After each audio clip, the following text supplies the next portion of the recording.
Have you ever stared at a puzzle, feeling like it held, the secret to everything, Oh, definitely. only to realize it was far more intricate, maybe more profound than you could ever imagine? What if I told you there's a book that literally challenged the world to solve its mysteries for a $10,000 prize, no less? Wow. A challenge that captivated a generation, and honestly, in many ways, it still baffles solvers today. Welcome to a deep dive into Maze, solve the world's most challenging puzzle. It's a truly unique creation by Christopher Manson, first published back in 1985 by Henry Holt and Company. Yeah, and this isn't just a book you sit down and read, cover to cover in the usual way. Not at all. It's designed to be this deeply immersive experience. Manson himself described it not merely as a book. Right, he called it a building in the shape of a book, a maze. Exactly. And in this, literary architectural marvel, Yeah. each numbered page isn't just a page. It's a room. Every single illustration isn't just decoration. It's packed, absolutely packed with clues, just waiting for you to decipher them. It's an entire interactive journey printed right there on paper, pretty much daring you to step inside. It's quite brilliant, really, how Manson just completely blurs the lines between, art, narrative, and this interactive challenge. He wasn't simply telling a story. He was meticulously building a world and demanding active participation from anyone who opened its covers. So our mission today, basically, is to navigate this literary labyrinth with you. We'll be highlighting the clever traps Manson made, the subtle hints he wove into the very fabric of the maze, and the grand, elusive challenge that captured imaginations for years. So where are we getting our info? We're going to pull insights directly from the original book itself, looking at its pages as if we were right there, trying to solve it. And we'll supplement that with details from its Wikipedia entry, which, kind of surprisingly, reveals the outcome of the official contest. Right. Our goal is to see if, by the end of this deep dive, you, armed with all this knowledge, can start to crack the mystery. And maybe beat the maze. Can you solve the mystery and beat maze? It's a tall order. Definitely a tall order. It really is. But let's dive into the architect's grand design and truly unpack the fascinating rules of this incredible puzzle. Manson's own description really sets the stage for a different kind of engagement, doesn't it? Completely. He said it was not really a book, but a building in the shape of a book, a maze. And then he emphasized that each numbered page depicts a room in the maze. Yeah, that immediately tells you this isn't passive reading. Right, you're not just turning pages, you're literally moving through space, through rooms, inside this book-shaped structure. It completely reshapes your expectation of what a book can be and, how you interact with it. It definitely forces a new perspective. So the core question then becomes, how does one actually solve a book-shaped building? Right, how do you solve it? Well, despite its abstract nature, the book lays out surprisingly clear rules for the main challenge. First off, you've got 45 rooms. 45 pages, 45 rooms. Got it. Exactly. Each one represented by one of the 45 numbered pages. And to move between rooms, you simply go through the doors shown in each illustration. Okay. For instance, room 1, the very first one, it explicitly shows doors that lead to rooms 20, 26, 41, and 21. Okay, so you follow the doors. What's the main goal? Your primary quest in the maze is to find the shortest possible path from room #1 to room #45 that's designated as the center, and then, critically, back again to room #1. Ah, the return journey too. Yes. And here's the kicker. This entire journey to the center and back has to be done in a mere 16 steps. 16. That's not many. Not at all. It's not just a simple maze to wander through. It's a highly constrained journey, demanding efficiency and really extreme precision. But the challenge, as you might expect with something like this, doesn't stop with just finding the shortest path. Of course not. Once you reach room #45, the very heart of the maze, you're confronted with a hidden riddle. Okay, a riddle. Is it just written there? No, it's not plainly spelled out. It's intricately concealed within this whole tapestry of visual and verbal clues that are unique to that specific room. It's waiting for your, keen interpretation. Right, you have to piece it together. Exactly. And finally, the ultimate solution, the true grand prize, isn't just finding the path or understanding the riddle on its own. Okay. The final task is to find the solution to this riddle, which is cleverly hidden along the shortest path you discovered in the first task. Whoa, so the path unlocks the riddle's answer. Precisely. The navigation and the riddle are inextricably linked. It creates this multi-layered intellectual exercise that really pushed people to think differently about what a puzzle could even be. And here's where it gets particularly interesting and maybe a little unsettling, actually. The prologue introduces our primary guide, or maybe our chief trickster, Huh. Good way to put it. Cerberus. He describes himself as the architect of the maze, but immediately complicates things. He mentions people think it was made for them, but, quote, actually, it is the other way around. Ominous. Right. He presents himself as this poet who will lead them through the symbols and spaces of this underworld, teaching them lessons along the way. But here's the crucial detail. He even admits to getting lost sometimes. No way! The guide gets lost. Yeah, so this isn't some neutral, all-knowing guide.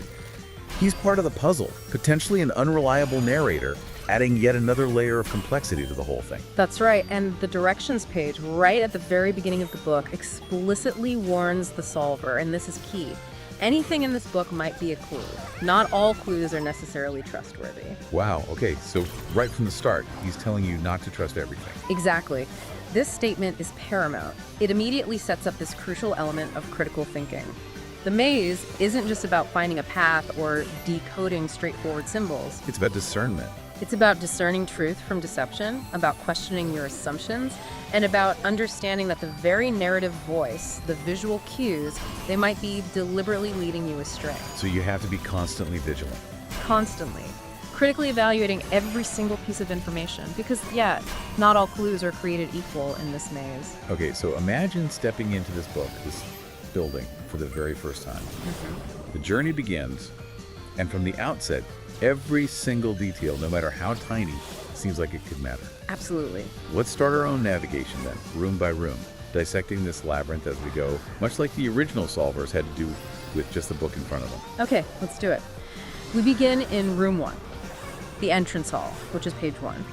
Visually, you're presented with this grand doorway entrance, simply labeled the next page, opening right into room 1 itself. Inside this initial room, we immediately see 4 prominent doors. Each one is labeled with a narrative concept: story, fable, tale, and yarn. Okay, story types. Right. And crucially, below these labels are their respective room numbers: 20, 26, 41, and 21. The room itself, it's filled with scattered scrolls. There's a large easel displaying even more scrolls, clearly suggesting a strong narrative theme right from the start. Any other details? Yeah, a subtle detail, an umbrella is just leaning casually against the wall. Seems innocuous, but as we'll see, maybe not. Okay.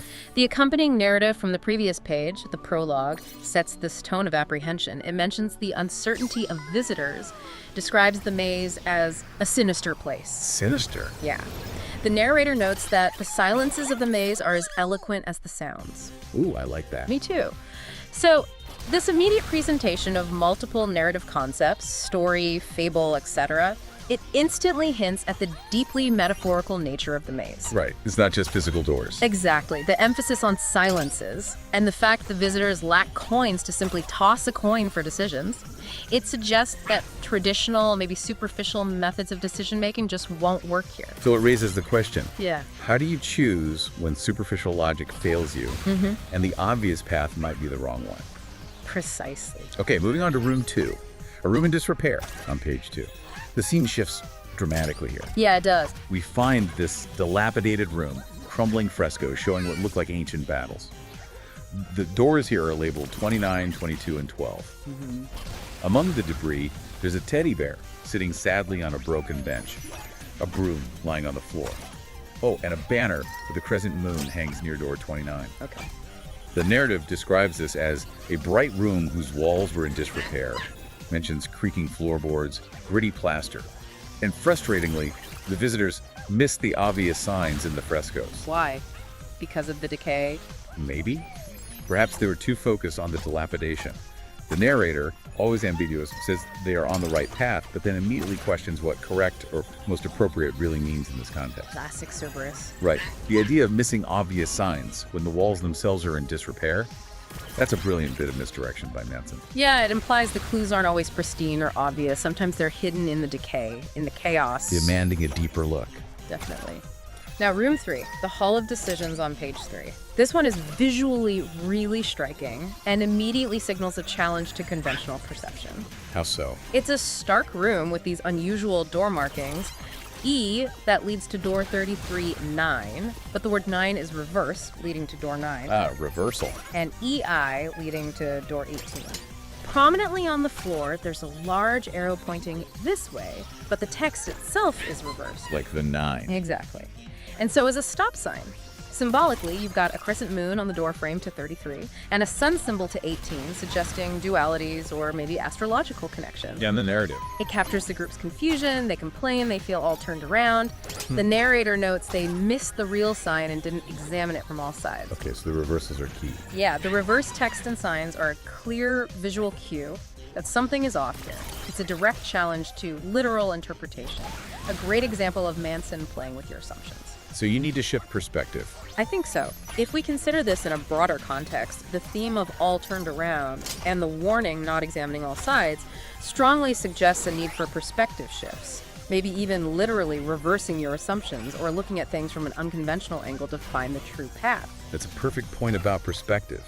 And in room 4, the Great Hall of Many Doors on page 4, Manson presents this truly vast, ornate hall. Multiple archways leading to, count them, 7 doors.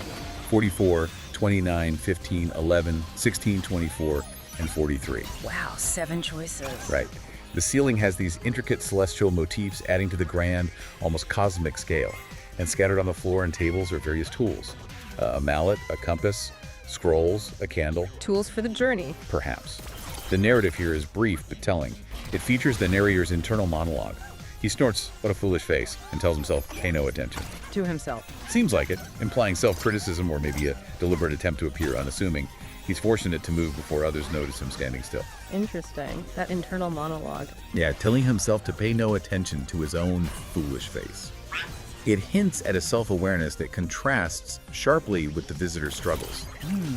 This room, with its grand scale, all those doors, the celestial symbols, it clearly reinforces the idea of broad possibilities and incredibly complex choices, mirroring the vastness of the puzzle itself. Continuing our journey in room 5, the tree room and tricky choices on page 5, the room is dominated by these bare, gnarled trees that quite literally serve as doorways. Trees as doors, okay. Yeah. The doors are numbered 43, 22, 30, and 20. And there's an easel presenting a partial word puzzle, a direct textual clue. Forthwith, forthright, forthward, forth. Something. Right. The narrative has the visitors questioning if the trees are real, which again speaks to the maybe illusory nature of the maze. The narrator, perhaps a bit cruelly, encourages them to take their time, noting the more choices they have to make, the harder it becomes. Psychological warfare. Totally. He then casually mentions there are 190 doors in this part of the house, a number that would surely overwhelm any solver. 190. Wow. So that incomplete word forth is a clear, direct puzzle begging completion. But the narrator's observation about how more choices lead to more difficulty, that highlights a profound psychological aspect of the maze. Yeah, it's not just navigation. Exactly. It's about problem-solving strategies within a complex psychological landscape, where choice overload is a deliberate tactic. So we've only just begun our journey through Manson's maze, just these first few rooms, but a clear pattern is already emerging, isn't it? Definitely. We've seen how Manson isn't just about simple navigation. He's actively playing with our perception, challenging us to look deeper than the obvious. Whether it's through reverse signs in room 3 or that psychological trap of too many choices in room 5. Right. There's a constant invitation to, read between the lines. Absolutely. The maze is immediately establishing itself as a test of attention and interpretation, not just logic. Yeah. From the outset, we're being conditioned to question everything. Visual cues, narrative statements, even the intentions of our enigmatic guide, Cerberus. Cerberus. Manson is teaching us that not all information is equal and that discernment is absolutely key. This early stage really sets the stage for the kind of multifaceted thinking required to solve the entire riddle. Indeed. Now let's continue navigating, but let's also keep an eye out for how these early lessons might resurface. We descend into room 6, the gloomy underground on page 6. Okay, sounds cheerful. Not really. It's a dark, cave-like space, rough-hewn walls, a small, feeble light source visible above. A ladder leads up to a hole in the ceiling, near which a sign simply reads 40. 40, just a number. Seems so. Another sign, important notice, is partially obscured, but ominously warns all those now here visiting this house, most be aware. Most be aware. Spelling mistake or clue? Good question. The narrative describes this as a gloomy, cave-like place far underground, where visitors feel oppressed by the weight that hung over our heads. The narrator intriguingly mentions the deceptions practiced in my family. His family again. That important notice immediately hints at specific rules or warnings relevant to those who dare enter the maze, implying not all is as it seems. But it's the narrator's comment about family deceptions that adds that layer of personal history and potential unreliability. Right. It makes you wonder, whose family is he talking about? How do their deceptions relate to the maze itself? Is Cerberus giving us a hint about his own nature, or maybe about the very structure of the riddle? Could be either, or both. Transitioning to room 8, the vaulted chamber of choice on page 8. We're in a vaulted chamber lit by a single bulb. Doors are numbered 31, 6, 29, 12, and there's an unnumbered door bearing an S sign. Just The room is filled with disparate objects, but what's most striking is the sense of chaos and the narrator's cryptic advice. Someone knocks a bowl off a table and another person breaks one on purpose. on purpose. Why? Who knows? But the narrator cryptically tells them, make sure to take that with you, but they ask, take what? He replies with a hint of exasperation, isn't it obvious? Isn't it obvious? That's got to be a clue in itself. I think so. This room perfectly highlights the frustration and ambiguity inherent in the maze. The breaking of objects, the narrator's enigmatic advice. It suggests that physical clues or insights might be overlooked or deemed insignificant when they are, in fact, crucial. And that taunt, isn't it obvious? Yep. Forces you to second-guess everything you thought was simple. Exactly. Reinforcing Manson's goal, make you question the obvious. And, as we've already seen, nothing is simple here. Room 10. The Room of Locked Secrets on page 10 is another great example. Okay. This room looks like a bedroom. It's got a large, ornate bed, a ladder leading to nowhere. Ladder to nowhere. Symbolic. Totally. And various paintings on the walls, including one of a volcano. Doors are numbered 34, 41, and 14.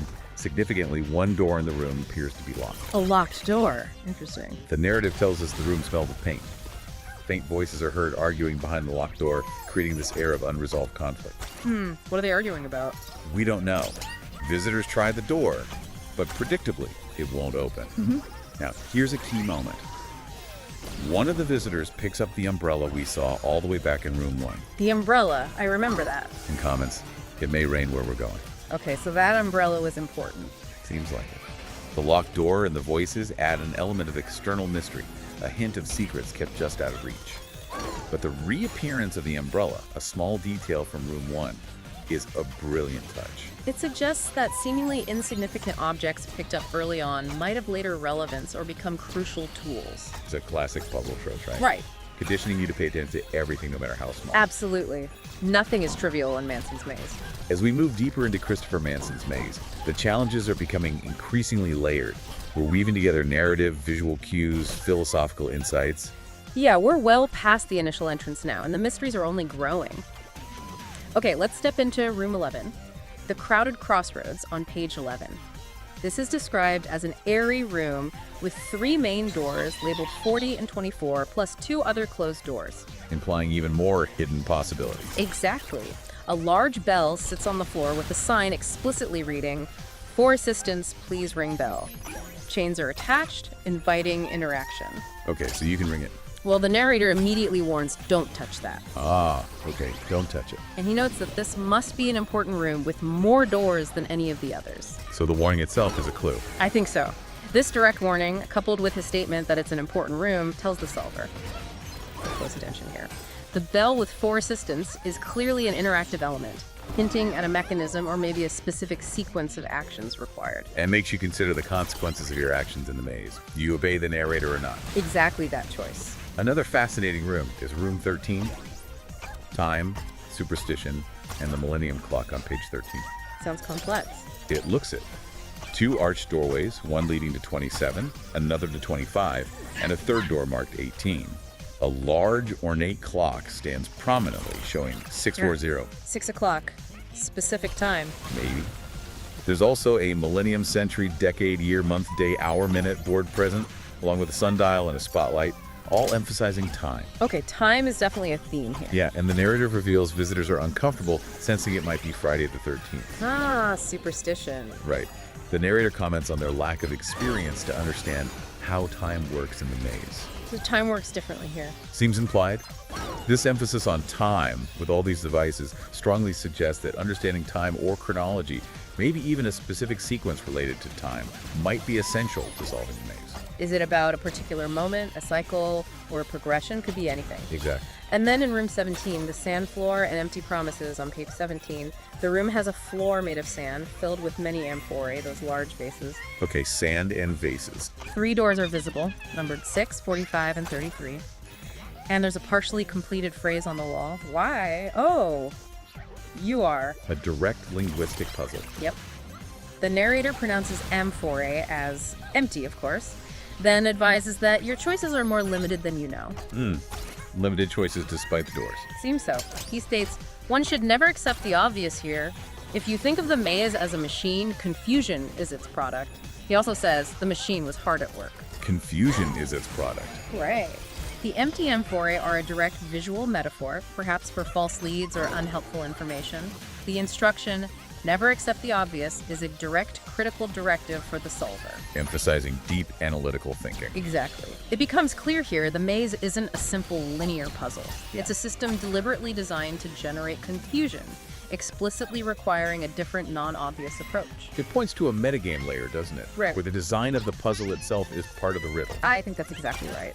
That idea of confusion as a product is key, and Room 20 continues to build on it. In Room 20, the turtle and the unspoken on page 20. The turtle room. Yeah, the room features a large tortoise or turtle right in its center. A striking visual. 2 large signs with the letter S lie on the floor. S for slow, or... Could be. Doors are labeled 5, 27, and 1. An armchair and a telephone receiver are also present. random objects. Seems like it. The narrative states, the ringing stopped as soon as we entered, connecting to earlier sound clues. Ah, the bell from room 11, perhaps. Maybe. Visitors remark, too many animals for a proper house. The narrator then thinks to himself, by the wise old tortoise, implying the tortoise holds significance. The wise tortoise. The stopping of the ringing as they enter directly connects, potentially, to the bell in room 11, implying actions in one room have consequences or trigger events in others. Suggests a complex, interconnected system.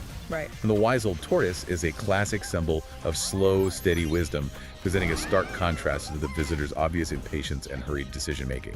It makes you wonder, what can we learn from stillness and observation in a world of constant movement and noise, especially in this maze?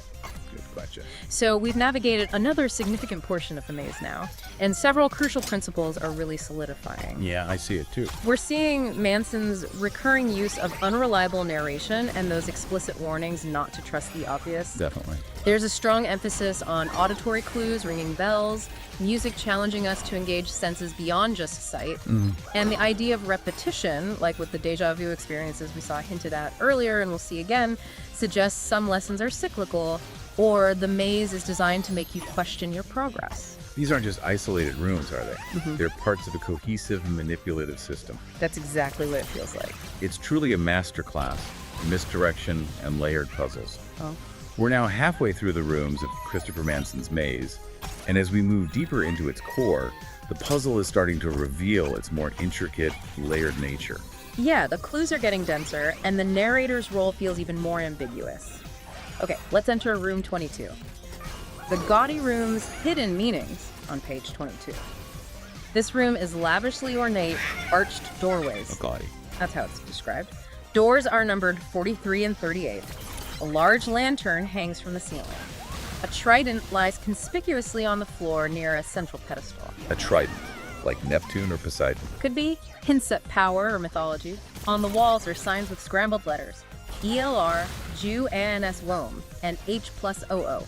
Obvious linguistic puzzles waiting to be unraveled. Definitely. A scale of justice hangs too, adding a theme of balance or judgment. So gaudy, but packed with symbols. Right.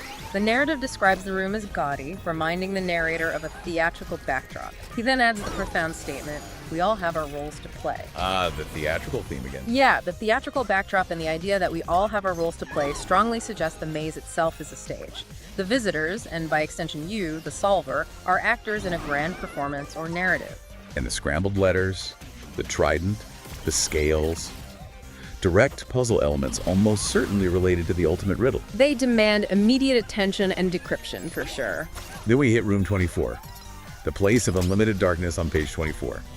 Visually, this page is just black. Completely black. Completely black, with numerous pairs of glowing eyes scattered eerily across the bottom. Crucially, no doors are visible. No doors! That's terrifying in a maze. Right. The narrative describes it as a place of unlimited darkness. Visitors nervously ask, "Where are the doors?" A cold voice replies, "This spot is taken." This spot is taken. Chilling. Yeah. The narrator, despite his previous claims of power, admits his bellowing laughter couldn't fill this space. So even he's diminished here. Seems like it. This room is a powerful psychological challenge, more than a physical one. The lack of visual doors, that cold voice, it strongly suggests a dead end. Or a place you just shouldn't enter. A point of no return. Could be. It's a vivid metaphor for being utterly lost, overwhelmed by the unknown, or confronted by a barrier you can't physically get past, forces you to think outside the literal paths. Maybe the answer isn't in the room, but about the room. Ooh, interesting thought. Next, consider room 27, the excavation and the figure on page 27. This is a darkened chamber dominated by a large robed statue standing over a deep excavation pit. An excavation inside the maze. Yeah, a sign on the pit clearly reads "Trick or Treat," and within the hole, the number 9 is visible. Doors are numbered 13 and an unnumbered exit. Trick or treat, that's blatant. Right. The narrative reveals someone has been working here recently, and the entrance to the hole had been uncovered. The narrator notes his intention to return and fill in the hole again. He's going to cover it back up. Why? That's the question. The trick or treat sign is a direct rhetorical question, hinting at that fundamental choice between deception and truth that seems to permeate the maze. The statue, the excavation, narrator's intention to fill in the hole again. It strongly suggests hidden knowledge or processes at play. It highlights that the maze itself is dynamic, doesn't it? That its environment can change. Exactly. And that its secrets can be deliberately concealed or revealed through the narrator's actions, making it feel like a living, evolving puzzle. And finally, for this section, our journey takes us to room 30. Vowels, clocks, and the absence of E's on page 30. Okay, intriguing title. Right, this room has 4 doors, number 42, 34, 5, and 15. A small tree with apples stands on a base that looks suspiciously like a clock face. But instead of numbers, it shows letters A through G. Letters on a clock face. Weird. Very. A large, stylized O and U sculpture flank the central doorway. The sign points right, reading, "If N-O-E-V-E," and a key lies on the floor. If N, no EVE. Okay, definitely biblical. Adam and Eve. Seems like it. In the narrative, one visitor remarks on a beautiful door, while another says it's meant to influence our decision. Visitors question what the letters O and U mean, and the narrator, characteristically, admits to enjoying their confusion. Of course he does. This is a very rich room for symbolic clues. The O and U are clearly vowels. The if nu EVE sign, combined with the apple tree, immediately evokes the story of Adam and Eve, temptation, original sin. Suggests a moral or allegorical dimension to the puzzle. Right. And the clock face, with letters, not numbers, suggests a completely different way of keeping time or encoding information. It's moving beyond simple chronology into something more linguistic or symbolic. So many layers in just one room. Exactly. We're truly deep into Christopher Manson's maze now, moving closer to its very core. The layers of meaning are building, and the true nature of this remarkable puzzle is slowly but surely coming into focus. Yeah, for those who dare to observe every detail anyway. Okay, let's continue our exploration in room 33, the room without a floor on page 33. Without a floor, how does that work? It's visually disorienting. It features a narrow ledge running around the perimeter, but yeah, no floor in the center, just a gaping void. Wow. Doors are numbered 3, 35, and 7. Architectural elements resembling temples are visible, topped with pyramids and cups, adding to a sense of ancient mystery. A violin and a trumpet are also visible. Continuing the musical motif from earlier. Exactly. The narrative details how visitors crowded each other on the narrow ledge. One bold one ventured out to the center over the void. Many wanted to turn back. I don't blame them. Right, but the narrator makes a critical observation. They see all of the signs only from the center of the room. Only from the center, over the void. Seems so. This room is a direct, literal challenge to physical navigation and perception, forcing caution.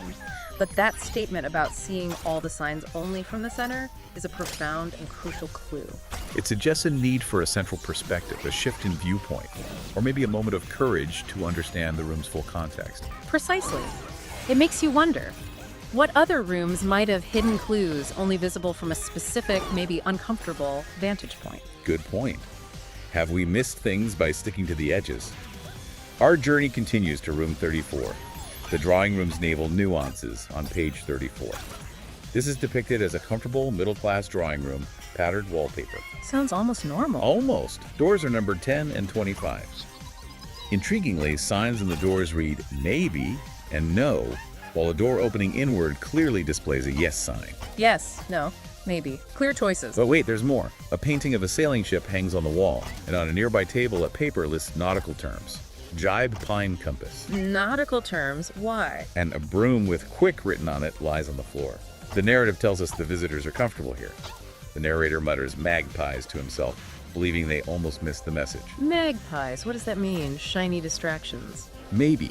The yes, no, maybe signs present a clear choice, but the additional nautical terms like jibe pine compass suggest a deeper symbolic guidance system related to navigation, perhaps metaphorically charting a course through the maze's abstract waters. And the narrator's magpies comment. It's a classic indication of his amusement at the visitors overlooking key, perhaps obvious clues, even when they seem comfortable. Don't get complacent. Lesson learned. Next is room 39, the wine cellar's numerical secrets on page 39. This room looks like a combination wine cellar and junk room. Doors are numbered 11, 4, and 12. Wine cellar, okay. Barrels and bottles are stacked, but the crucial visual is on a shelf where simple multiplication equations are written. 1 by 1, 3 by 3, 5 by 5, 7 by 7, 9 by 9. Squares of odd numbers, a clear numerical pattern. Very clear. A sign says S-Way, and large stylized letters B and R are also visible. S-Way, South Way, Short Way. Could be. The narrator has someone dusting off some labels, and the bottles are empty. The narrator hears hammering and jingling, but curiously tells him he doesn't hear anything and hurries him out. He denies hearing it. Why? Good question. The sequential odd number multiplication is an explicit numerical pattern, definitely crucial for deciphering other numerical clues or establishing a sequence. S-Way could refer to a specific path, but what's intriguing here is that contrast. The clear math pattern versus the narrator's denial of the auditory clues. Maybe testing the visitors and our attention and reliance on different types of information. Trust the numbers or trust the narrator. Exactly. It's another layer of the puzzle. Our journey through the maze brings us to room 40. The Foundation's primitive symbols on page 40. This room is described as the foundation of the maze. The foundation, literally. Seems like it. Large underground stones carved with primitive signs. Doors are numbered 11, 6, and 38. A dark winding passageway recedes into the distance. Okay, primitive signs. Like what? The narrative has the narrator asking if the visitor knows what they mean, then lists wind and water, hills and planets, associating them with fundamental elements. Elemental symbols. Right. He expresses surprise when the visitor can't read them correctly, noting that they chose more or less at random. So understanding these symbols is important. It seems so. The primitive signs and the elemental descriptions strongly suggest a fundamental, perhaps astrological or natural code embedded at the very foundation of the maze. It implies the solution might lie in understanding primal forces or universal principles. And the narrator's surprise at the visitor's inability to read them. It highlights that knowledge beyond common understanding is required. Exactly. You need to decipher the maze's deeper language. So as we approach the very heart of the maze, we can really synthesize a lot of what Manson is doing here. It's coming together. He's throwing every type of puzzle at us: linguistic, numerical, visual, even psychological. The maze consistently demands that we question assumptions, pay attention to subtle details, Understand the narrator's shifting reliability. and look for patterns that transcend simple logic. We're seeing this blend of deliberate misdirection and incredibly precise, yet often hidden, clues. The path to the center isn't just about finding doors, is it? It's about learning how to learn within this unique, challenging system. That's it, exactly. You've hit on it perfectly. It's about fundamentally changing how we approach problems. And now, we're at the precipice of the maze's greatest secrets. The famous Room 45, the very heart of this intricate puzzle, and the elusive riddle it holds. This is it, the center. This is where all the previous clues should converge. Okay, let's enter room 41. The special furniture and checkered path on page 41. This room features a distinctive checkered floor, Like a chessboard. immediately reminiscent of one, yeah. Suggests ordered movement or maybe binary choices. Doors are numbered 1, 10, and 38. Two ladders lean against the walls, and there's a strange piece of furniture or sculpture resembling musical horns. More music references. And a framed drawing of a girl with cat ears hangs on the wall, adding a touch of whimsy or perhaps a pop culture reference. Plus a box of mushrooms. Random. And the narrative. It has visitors questioning if they can trust that thing, referring to the furniture, to which the narrator implies that wasn't the point. Not the point, so it's a distraction. That's what it suggests. A decoy or a red herring deliberately designed to distract the solver from the real, perhaps less obvious clues in the room. It makes you wonder how many of the maze's seemingly significant objects are just elaborate yet enticing distractions meant to lead you astray. A constant question you have to ask yourself in here. Our journey continues to room 42, the savage animal, and the door to room 22 on page 42. Visually, this room features a savage animal. Like a real animal. A taxidermy creature, it seems, with menacing tusks and claws, poised as if to leap, creates a sense of imminent danger. Okay, intimidating. The only visible door explicitly leads to room 22. Now, the narrative depicts the narrator suggesting hanging up coats before going on. When asked how they will find them again, he gives a rare moment of direct assurance. Oh, what does he say? He states, "You can count on me," and adds that they wouldn't leave anything behind. You can count on me. That is rare for him. Right. The savage animal could be a literal representation of fear, a test of courage, or a symbolic threat if the wrong path is chosen. But the narrator's assurance is remarkable. It implies this particular choice or this specific room might be a critical pivot point, a moment where he explicitly wants to guide them through. Suggesting its immense importance in the overall puzzle sequence.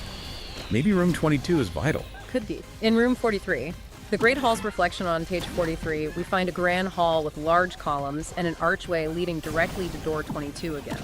So multiple ways into 22, potentially, or confirming the path from 42. Possibly. Prominently displayed here are signs with fragmented words. Peek, yourself, and part. Peek yourself part, anagram. Almost certainly. A hole in the floor reveals the number 38. The narrative has visitors asking if the choice here is good or bad. Good or bad, can you even tell? The narrator notes they didn't know how to phrase a meaningful question and implies you must be very particular in this house. Ouch. So peek yourself part. It's a clear anagram begging to be rearranged. This is almost certainly a direct clue to the ultimate riddle, or maybe a direct instruction on how to solve it. Pointing inward to the solver's own perception and analysis. Exactly. The visitor's question about good or bad choices highlights the moral ambiguity and subjective nature of the maze's challenges. It's a direct instruction. Look deeper into yourself and the puzzle's components, urging self-reflection and meticulous attention to detail to uncover the true answer. Be very particular. And finally, we arrive. Room 45, the center in the riddle on page 45. This is explicitly named the room at the center of the maze. The goal. Doors are numbered 28, 17, 36, 19, and 23. A table holds wooden blocks, a shoe, and, most importantly, a scroll that prominently displays the enigmatic phrase, "What I am." What I am, that's the riddle. Seems to be. A question mark in a thought bubble and a light bulb illuminating a figure's head are also visible classic symbols of inquiry and insight. The narrative has visitors mistakenly thinking whoever lived here was a careless person. The narrator clarifies that there was really only one thing for them to find, the riddle of the maze. Okay, so it is the riddle. But then he asks, do you think it is written on the wall for all to see? It is hidden here, somewhere, perhaps throughout the room. Ah, so it's not just the phrase, what I am. Apparently not entirely. He concludes with a profound statement. What the maze teaches can be learned in every room. Wow. Okay, so this is the very heart of the puzzle. The scroll, what I am, is the riddle itself, directly presented. Yes. But the narrator's crucial clarification, not written on the wall for all to see, hidden here, somewhere, perhaps throughout the room, directly points to the meta-puzzle. Meaning the riddle's solution is not confined to this page, but is embedded across the entire book, specifically along that shortest path we talked about. The 16-step path. Exactly. And that philosophical takeaway, what the maze teaches can be learned in every room, provides a deeper layer. It suggests the journey itself is the profound learning experience, regardless of whether one finds the specific answer to the riddle. The journey is the destination, almost. Absolutely. Yeah. And this brings us full circle to the core navigation puzzle. The directions explicitly state the goal. Find the shortest path from room 1 to room 45, then back to room 1, all in mere 16 steps. Right. This isn't just a navigational exercise. It's crucial because, as we now understand, the solution to the riddle is found along this very specific path. This interconnectedness is precisely what makes it the world's most challenging puzzle. It's not just about a route. It's about the very essence of the journey and the information it unveils, making the path and the riddle one inseparable challenge.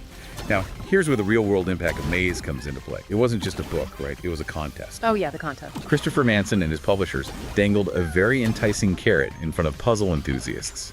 The chance to win $10,000 for solving the world's most challenging puzzle. That's serious incentive, especially back in the mid-1980s. Indeed, the contest was launched in October 1985, right alongside the book's publication.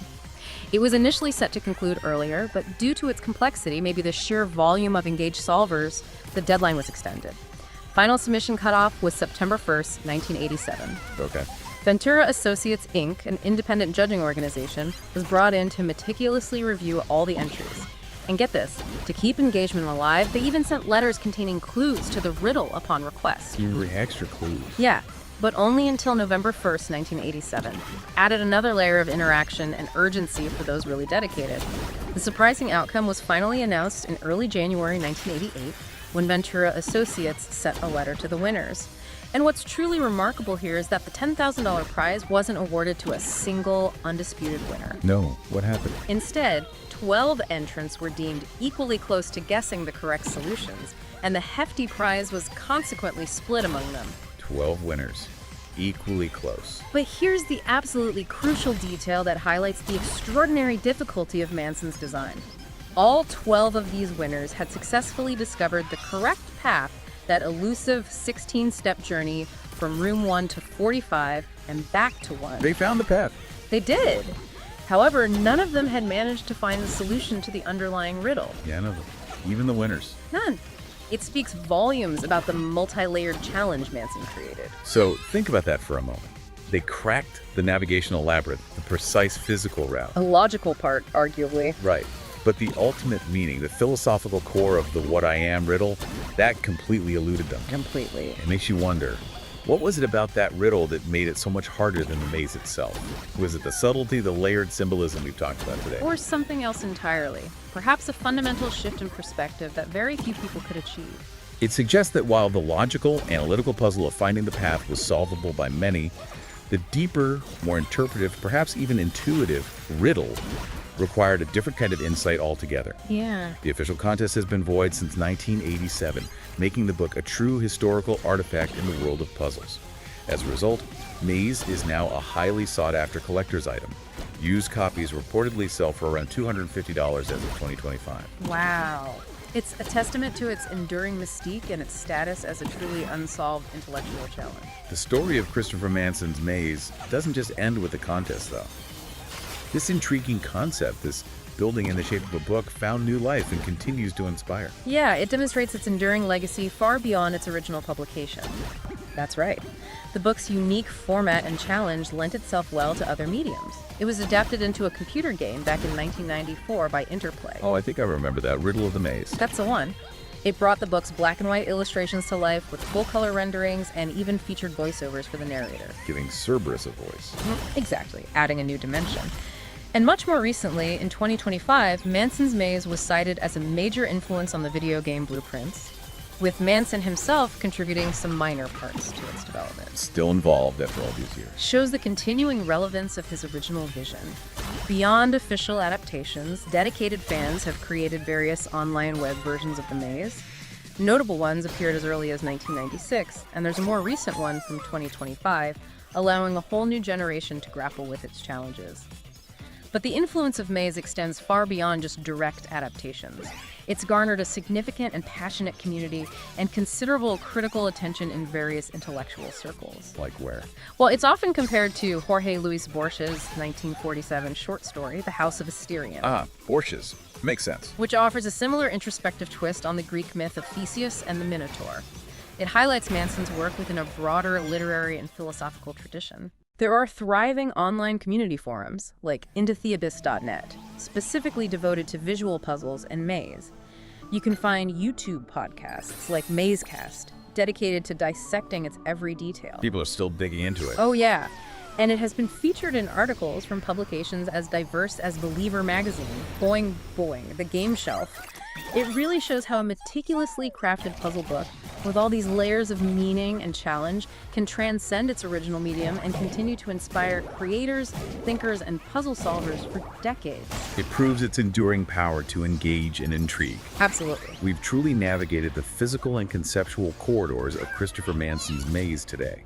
From its cunning design as a book building with rooms and visual clues, To the elusive riddle that famously eluded its contest winners. we've seen how Manson crafted this multi-layered challenge that blends narrative, intricate visual art, and complex logical puzzles, demanding not just intelligence, but a willingness to question every single assumption. Yeah, and the fact that the physical path, the seemingly quantifiable part of the puzzle, was solved, but the deeper, more interpretive riddle remained a mystery to even the best solvers.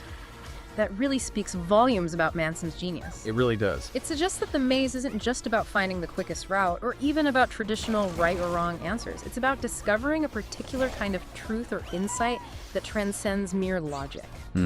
Perhaps the most challenging puzzles aren't the ones that test our speed or ability to follow instructions, but the ones that reveal something profound about us. About how we perceive the world. Exactly. How we perceive, how we interpret information, and what we choose to see or ignore along the way.